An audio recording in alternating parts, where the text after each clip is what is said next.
Hello students. तो आप देख रहे हो न्यू एज कोचिंग चैनल। और आज मेरे पास में जो किताब है वो परिवेश नाम की किताब है, क्लास 5th के बच्चों की। और इसके चैप्टर 4 मूल्यवान समय, इसका सॉल्यूशन मैं लेकर के आया हूँ। ये सॉल्यूशन मैंने पहले से लिखे हुए थे, इसीलिए मैंने हैंड रिटन पेज को ही स्कैन करके यहाँ उठा लिया है।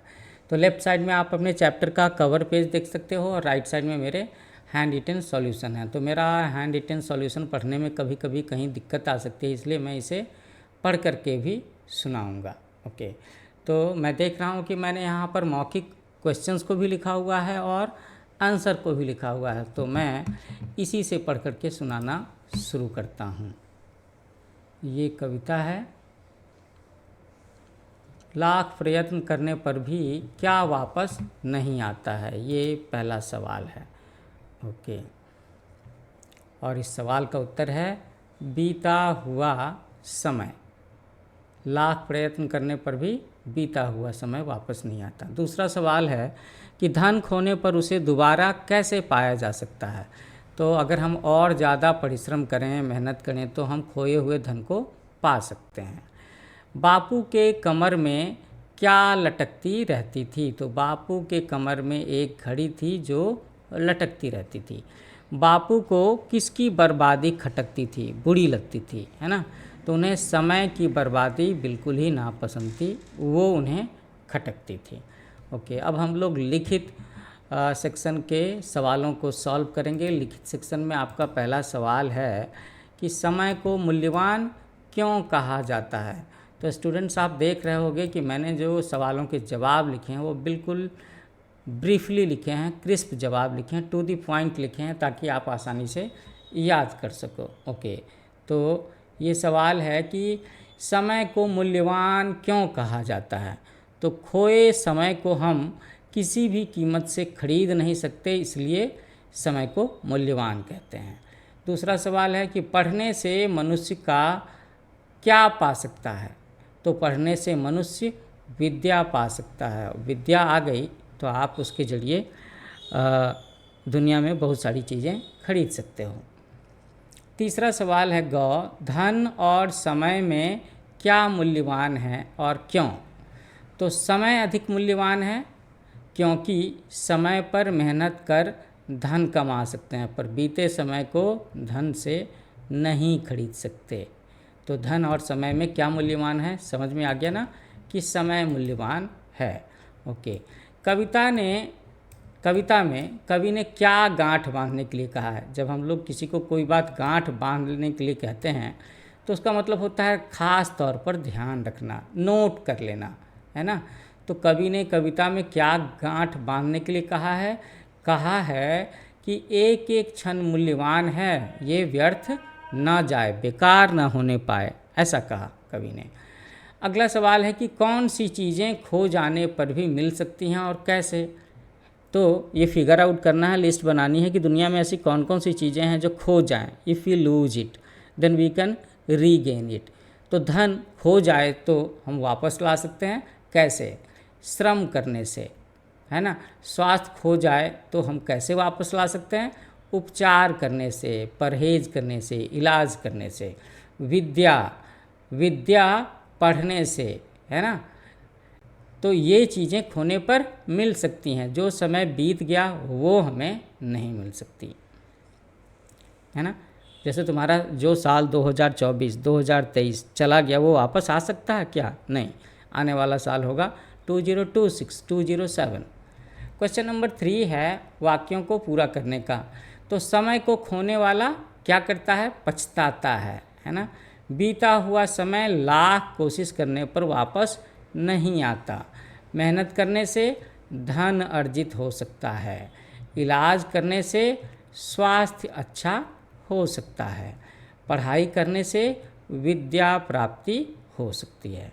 तो स्टूडेंट्स, ये हो गए आपके सारे सॉल्यूशंस जो क्वेश्चंस आपके किताब में पहले पेज पर हैं। ओके, लेकिन मैं देख सकता हूँ कि एक और भी सवाल है जो इम्पोर्टेंट है अगले पेज में, तो इसका भी उत्तर बता दूँ। नीचे दी गई हुई पंक्तियों का भाव स्पष्ट करना है। रहती थी बापू की कटी में हरदम घड़ी लटकती, उन्हें एक क्षण की बर्बादी अत्यधिक खटकती। तो बच्चों तुम भी उसी भांति पल पल से लाभ उठाओ, व्यर्थ न जाए कभी एक क्षण, ऐसा नियम बनाओ। तो इसके भाव का अर्थ ये है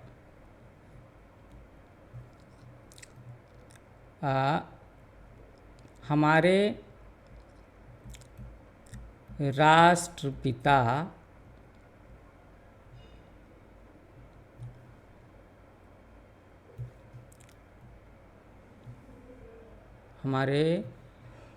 राष्ट्रपिता महात्मा गांधी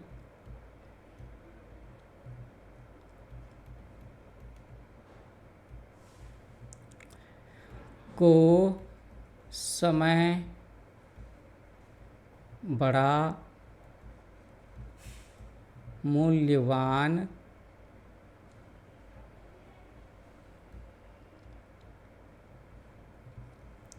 लगता था। समय के हिसाब के लिए उनके कमर में एक घड़ी थी। तो उसमें रिस्ट वॉच का ज़माना थोड़ा कम रहा होगा। कैसी होती थी? वो एक जंजीर सी लगी हुई होती थी और उसमें ये घड़ी होती थी।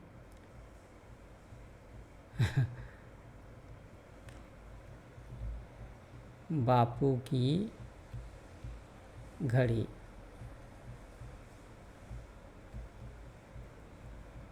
ओके। उन्हें एक भी क्षण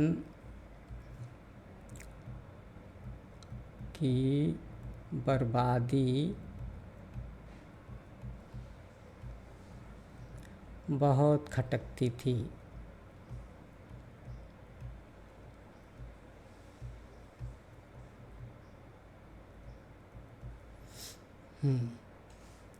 आखिर में कवि ये कह रहे हैं कि बच्चों तुम भी उसी भांति पल पल से लाभ उठाओ। कवि कहते हैं कि छात्रों को भी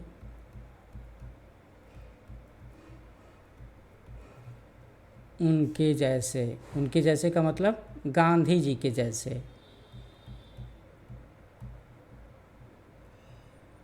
है ना, समय का, गांधी जी के जैसे समय का पूरा लाभ उठाने के अनुशासन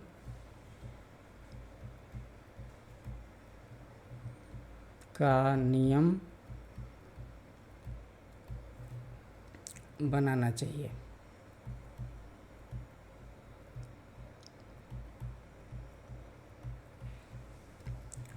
दैट्स ऑल।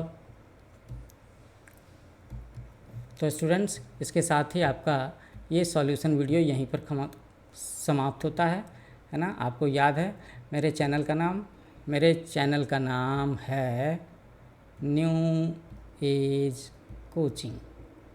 तो जिन स्टूडेंट्स ने इसको अभी तक सब्सक्राइब नहीं किया है तो वो इसे जल्दी से सब्सक्राइब कर लें, है ना।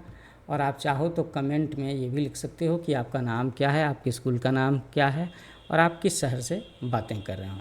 तो जल्दी मिलते हैं नए वीडियो में नए चैप्टर के साथ में। तब तक के लिए happy learning with new age coaching.